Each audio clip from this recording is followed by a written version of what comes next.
Hello friends, कैसे हैं आप सब। स्वागत है आप सभी का आज के स्टॉक मार्केट एजुकेशन वीडियो में। तो आज संडे है, आज मार्केट तो ओपन है नहीं। आज हम लोग मार्केट की बात तो नहीं करेंगे, मतलब मार्केट की बात तो हम पिछले हफ्ते कई हफ्तों से कर रहे हैं। आज का जो मेरा ऑब्जेक्टिव रहता है वो ये रहता है कि आपको मार्केट और से इतर भी मार्केट के अंदर क्या इन्फ्लुएंस करता है उसके बारे में जानकारी दे सकूँ। तो आज मैं जो टॉपिक सोच रहा हूँ वो ये है कि गोल्ड के बारे में बात करना चाहता हूँ मैं। गोल्ड के बारे में इसलिए क्योंकि गोल्ड अगर आप रिसेंटली नोटिस करेंगे तो गोल्ड ने पिछले 2-3 हफ्ते से काफ़ी अच्छे ऑल टाइम हाई लगा रहा है, मतलब काफ़ी तेज़ी दिखा रहा है। अगर आप गोल्ड की केवल पिछले 1.5-2 महीने की मतलब मिड फेब से लेकर अगर आप देखना स्टार्ट करेंगे तो आपको लगेगा कि 15% का रिटर्न दे रखा है गोल्ड ने।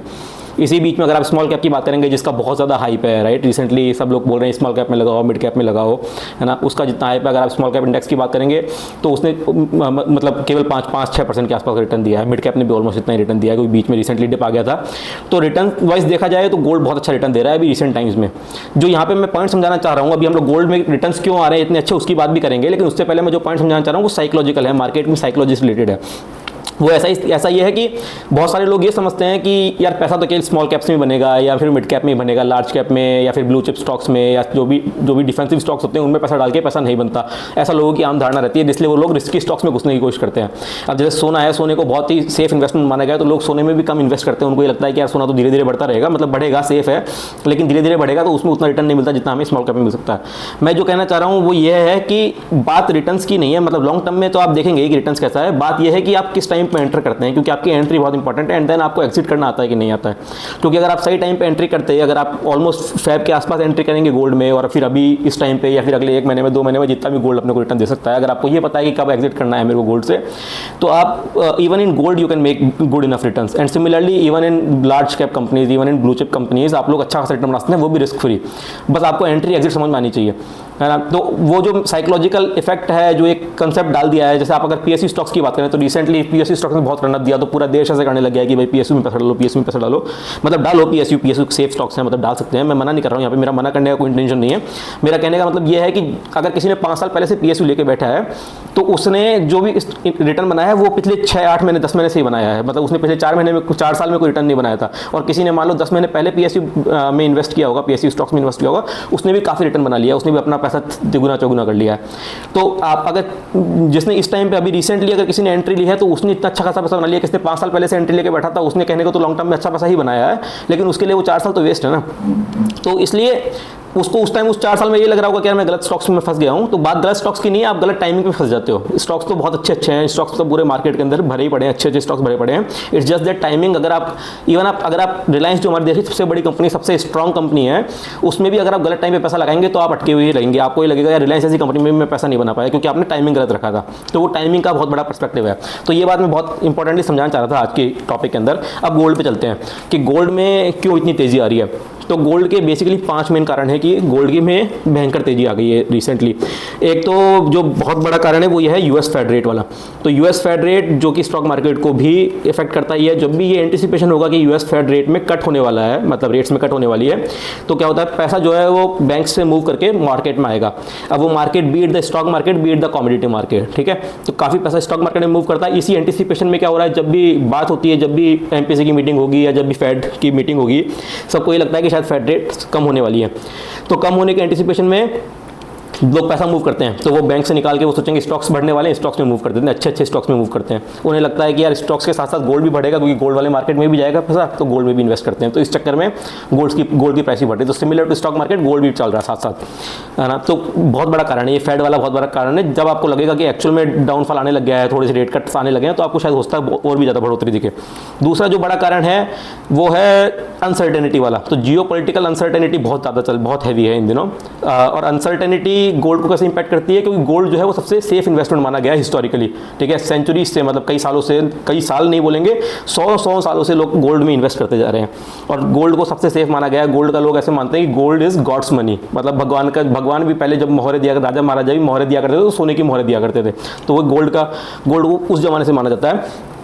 तो गोल्ड, जब भी लोगों को ये लगता है ना यार कि कुछ गड़बड़ होने वाली है, या फिर जैसे स्टॉक मार्केट ओवर वैल्यू हो गया है, बहुत हल्ला सुन रहे हैं आप लोग न्यूज़ के अंदर कि स्टॉक मार्केट ओवर वैल्यूड है, मिड कैप्स ओवर वैल्यूड है, या बहुत सारी कंपनीज ओवर वैल्यूड है, तो जब भी कहीं पे ये खबर आएगी कि यार ओवर वैल्यूशन है, तो लोग मूव करेंगे रिस्क की जगह से लेके अपने सेफ जगह पर जाना चाहेंगे ताकि उनका पैसा बचा रहे, तो वो लोग गोल्ड में घुस रहे हैं। सिमिलरली उनको जब उनको ये दिखता है कि यार इजराइल गाजा से लड़ रहा है, कभी इजराइल ईरान का दिक्कत आ रही है, कभी रेड सी में दिक्कत आ रही है ना, जो ग्लोबल इंपोर्ट्स एक्सपोर्ट्स है उनमें थोड़ा सा टेंशन हो रहा है, जब भी उनको कोई टेंशन दिखेगा, जियो पॉलिटिकल टेंशन दिखेगा, तो वो लोग मूव करेंगे, तो वो लोग पैसा मूव करके गोल्ड में चल जाएंगे। तो जब भी आपको थोड़ी सी अनसर्टेनिटी दिखेगी, आपको दिखेगा कि गोल्ड का प्राइस बढ़ रहा है। और इसके अलावा जो एक और अनसर्टेनिटी का जो बड़ा कारण हो रहा है वो है इंडिया में इलेक्शंस होने वाले हैं।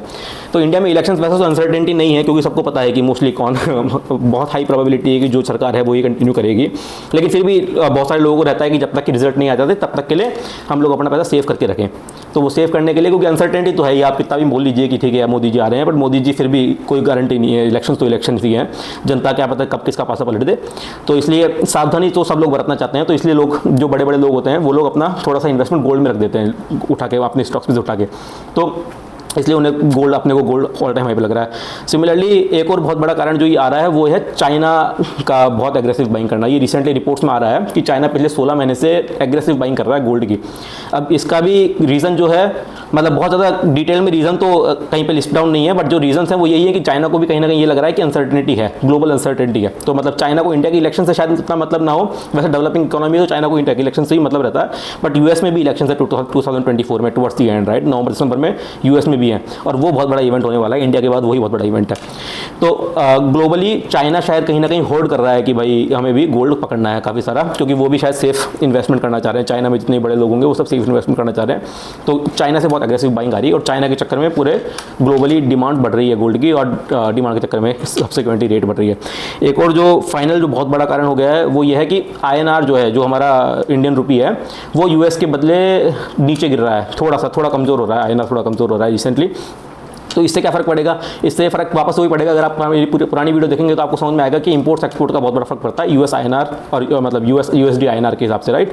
अब इंडिया जो है वो गोल्ड का बहुत बड़ा इंपोर्टर है, वर्ल्ड में 5th लार्जेस्ट इंपोर्टर है गोल्ड का, और 8% ऑफ द ग्लोबल इंपोर्ट्स जो है वो इंडिया के अंदर आता है। मतलब एक तरह से इंडिया का जो गोल्ड का मार्केट है वो इंपोर्ट के थ्रू आ रहा है, काफ़ी कुछ इंपोर्ट के थ्रू आ रहा है। तो इंडिया में जब तो कहीं भी ग्लोबली अगर रेट्स में बढ़ोतरी होगी तो इंडिया को इफेक्ट पड़ ही रहा है। प्लस जब इंडिया का रुपी गिरता है अगेंस्ट द डॉलर तो भी इंडिया को नुकसान होता है। इंडिया को बेसिकली 2 तरह से नुकसान हो रहा है, क्योंकि जो भी ग्लोबली जो रेट्स हैं गोल्ड की वो डॉलर के थ्रू नापी जाती है, जैसे क्रूड है वैसे ही है बिल्कुल, जैसे क्रूड में ग्लोबली जो भी ट्रांजेक्शन है वो गोल्ड में होता है, सिमिलरली डॉलर में होता है, सिमिलरली गोल्ड में जो ग्लोबल ट्रांजेक्शन है वो डॉलर में होता है।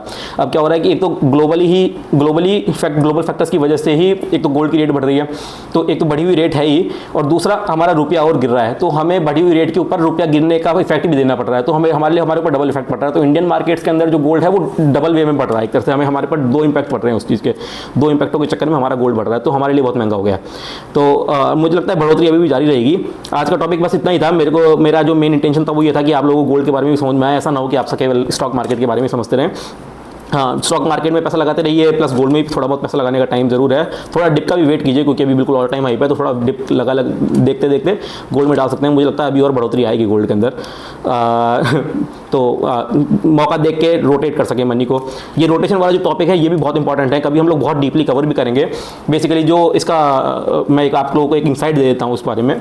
तो स्टॉक मार्केट में या फिर जो भी इकोनॉमिक मार्केट के अंदर अगर आप लोगों को सक्सेसफुल होना है तो आपको मनी रोटेट करना आना चाहिए। इट्स नॉट अबाउट कि मैंने अच्छी कंपनियां पकड़ ली और उनमें बैठ के रह गया, मतलब वो भी अच्छा है तरीका, वो मैं कुछ मना नहीं कर रहा हूँ उसको। म्यूचुअल फंड्स में जैसे लोग बैठ जाते हैं, आप लोग 15-20 साल तक उसमें लगा के रखेंगे, आप लोग वेल्थ बनाएंगे, उसमें कोई दोहरा नहीं है। लेकिन अगर आपको एक्चुअल में एक्टिव पार्टिसिपेंट बनना है मार्केट के अंदर तो आपको सेक्टर्स पकड़ने आने चाहिए। आपको ये समझना चाहिए कि मोमेंटम कौन से सेक्टर में है। तो जैसे कभी फार्मा में मोमेंटम है, कभी IT में मोमेंटम है, तो आपको वो मनी रोटेट करना आना चाहिए। अगर मैंने अभी फार्मा में लगा रखा है तो जब मुझे दिख रहा है कि IT में मोमेंटम आ रहा है तो I should be able to move that money to IT।